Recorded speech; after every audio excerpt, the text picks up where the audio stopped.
আরে মনি দাঁড়াও না, দেখো না ড্রেসটা তোমার পছন্দ হয়েছে নাকি? দরকার নেই, এই ড্রেসটা আমার। আমি তোমাকে একবার বলছি না এই ড্রেসটা আমার পছন্দ হয় না, এই ড্রেসটার কালার একটু ভালো না। কি ব্যাপার, কি নিয়ে ওনারা ঝগড়া করতেছে? এত কম দামি একটা ড্রেস আপ তুমি আমার জন্য নিয়ে আসছো। এই কম দামি ড্রেস আপ আমি কখনোই পরবো না। তোমার কি মনে হয় আমি এতটা ছোট লোক যে কম দামি ড্রেস আপ পরবো? থাকো। দাঁড়াও, আবার কেন ডাকলো আমাকে? ও এখন মনে হচ্ছে এই ড্রেসটা তোমার কাছে অনেক কম দামি, আর তুমি এটা শৈলে পড়লে তোমাকে কি ছোট লোক মনে হবে? আর যখন আমি ভালো চাকরি করতাম, তোমার জন্য দামি দামি ড্রেস আপ আনতাম, তখন তোমার কাছে সবকিছুই ভালো লাগতো।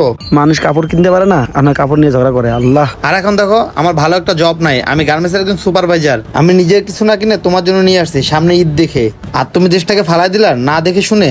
কাজটা কি তুমি ঠিক করলা?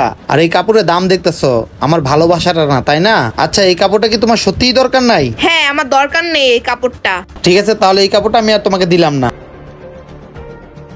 আরে নয়ন শোনো, দাঁড়াও নয়ন। ভাইয়া আমি কি আপনার সাথে একটু কথা বলতে পারি? জি ভাইয়া বলেন।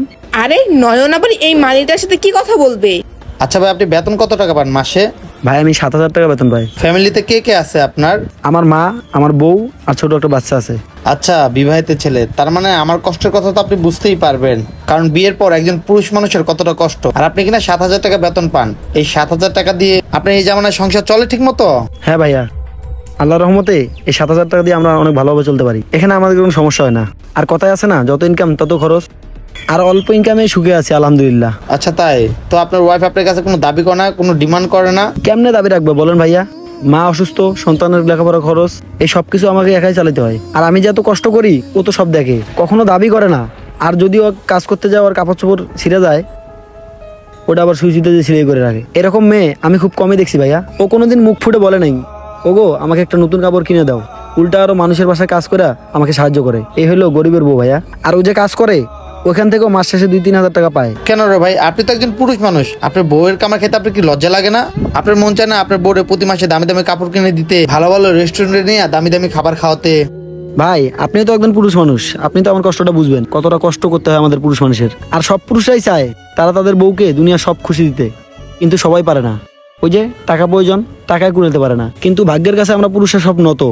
আমাদের বউকে কিভাবে বুঝাবো যে আমাদের সংসার চালাতে কত কষ্ট হয়? শুধু এই কষ্টটা একজন পুরুষ মানুষই বোঝে। তাও আমরা চেষ্টা করি আমাদের বউকে ভালো কিছু দিতে। যখন দিতে পারি না, তারপর অন্য ছিঁড়া কাপড় দেখে আফসোস হয় যে আমার বউ এই ছিঁড়া কাপড় পরে কেমনে দিন কাটায়। কিন্তু ভাইয়া আমি ফেরেস্তার মতো একটা বউ পাইছি, যে আমার বউ আমাকে অনেক বোঝে। আমাকে কোনো সময় সে প্যারা দেয় নাই, কি কখনো আমার সাথে ঝগড়া করে নাই। আর অনেক ভাগ্যবান একজন পুরুষ আমি, কারণ আমার বউ আমাকে অনেক ভালোবাসে, এত গরিব হওয়া সত্ত্বেও। ভাই আসলে তুমি একজন ভাগ্যবান পুরুষ মানুষ যে তোমার বউ তোমাকে বুঝে, তোমার দুঃখ কষ্ট সে বুঝার চেষ্টা করে। শুনতে পারছো মনি? ওনার মুখে ওনার বউয়ের কতটা প্রশংসা। এই লোকটার কাছে বেশি টাকা নাই, তা উনি ওনার ফ্যামিলিকে নিয়ে অনেক সুখে আছে। তুমি একটাবার ওনাদের ফ্যামিলি জায়গা থাকতা, তাহলে বুঝতে পারতে এই দুনিয়াতে চলতে কতটা কষ্ট হয়। এবার তুমি চিন্তা করো, গিফট বেশি প্রয়োজন না আমার মতো ভালোবাসার একজন হাজবেন্ড? নয়ন আমি এখানে দাঁড়াইয়া ওনার কথা সব শুনছি, ওনার স্যালারি কম, তুমি আমাকে কি বুঝাতে চাচ্ছ? আমি তোমাকে এটা বুঝাতে চাচ্ছি, আমি তো তোমাকে অনেক ভালোবাসি, কিন্তু কখনো তুমি আমার কষ্টটা বোঝার চেষ্টা করো নাই। তুমি কি মনে করো তুমি আমাদের যখনই যেটা চাও আমি কি ওটা দেওয়ার চেষ্টা করি না? করি মনি, আমি দেওয়ার চেষ্টা করি। যখন দেখি আমি ওটা দিতে পারবো না, তোমার কি মনে হয় আমি অনেক খুশি হই? না মনি, আমি অনেক কষ্ট পাই যখন ভাবি আমার বউ আমার কাছে একটা জিনিস চাইছে আমি ওটা দিতে পারতেছি না, তখন আমার ভিতরটা ফেটে যায়। বুঝতে পারছো?